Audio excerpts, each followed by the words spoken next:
Most people think money is a numbers game, but I learned a long time ago that money is an emotional game disguised as mathematics. Because you can give two people the same income, the same opportunity, the same market conditions, and in 10 years one will be wealthy and calm while the other will be stressed, broke, and blaming the world, and the difference will not be intelligence, luck, or effort. The difference will be emotional control. Let me tell you a story, because stories carry lessons better than lectures. Years ago, I met a man who worked very hard, harder than most people I knew. Long hours, no vacations, always busy, always tired, and yet always worried about money. Every small bill felt like an attack. Every market change felt like a disaster. Every delay felt personal. When things went well, he celebrated too early, and when things went wrong, he panicked too fast. One day I asked him a simple question. I said, "Why does money make you so emotional?" And he looked at me like no one had ever asked him that before.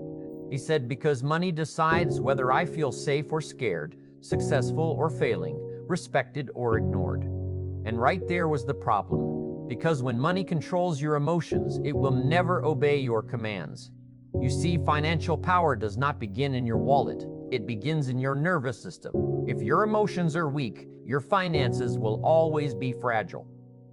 Every bad decision I have ever seen with money was not caused by lack of knowledge. It was caused by uncontrolled emotion. Fear making people sell too early. Greed making people buy too late. Anger making people quit too soon. Pride making people refuse advice. Impatience making people chase shortcuts. Emotional reactions drain financial strength, the same way leaks drain a water tank. Slowly at first, then suddenly all at once. I once heard a farmer explain this lesson better than any financial book. He said, "The soil does not panic when it rains too much, and it does not celebrate when the sun shines longer than usual. It simply stays ready, prepared, disciplined, because it understands that seasons change." Money works the same way, but most people react to money like children react to weather, crying when it rains and dancing when the sun comes out, never realizing that crops are grown by consistency, not excitement. Emotional control means you do not let today's mood make tomorrow's financial decisions.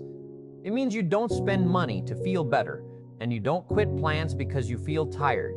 It means you understand that feelings are temporary, but habits create permanent results. I knew another individual who made a modest income but built serious financial power over time. And when I asked what his secret was, he didn't say investments or strategies. He said, "I learned to pause. When something went wrong, I paused before reacting. When something went wrong, I paused before reacting. When something went right, I paused before celebrating." That pause saved him thousands of dollars and years of stress. Emotional control gives you the ability to respond instead of react, and response is where power lives. Reaction is automatic, response is intentional. Reaction follows emotion, response follows values, and values, not feelings, should be in charge of your finances. Let me give you an example that hits close to home for many people. Someone gets paid and feels proud, relieved, excited, and that emotional high whispers, "You deserve this, buy this, upgrade that, enjoy now." A month later, stress shows up and says, "Why did you do that?" Emotional control says, enjoyment is planned, not impulsive. It says, "I will reward myself, but not at the cost of my future." Financially powerful people do not deny themselves joy, they simply delay it strategically. That delay is not punishment, it is wisdom. It is saying, "I control my emotions do not control me." The same applies to setbacks. Bills arrive, investments dip, income fluctuates, and emotions scream, panic, blame, quit, escape.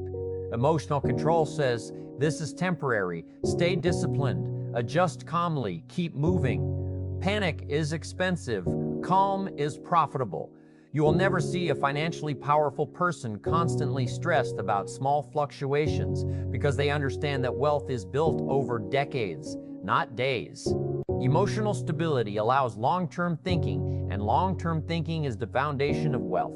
I once watched two people face the same financial setback. One complained, cursed the system, blamed everyone, and made reckless decisions trying to recover fast.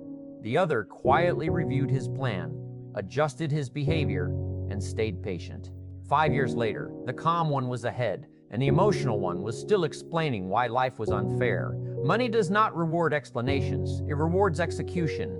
Emotional control keeps you executing even when motivation disappears. It allows discipline to take over when feelings fail.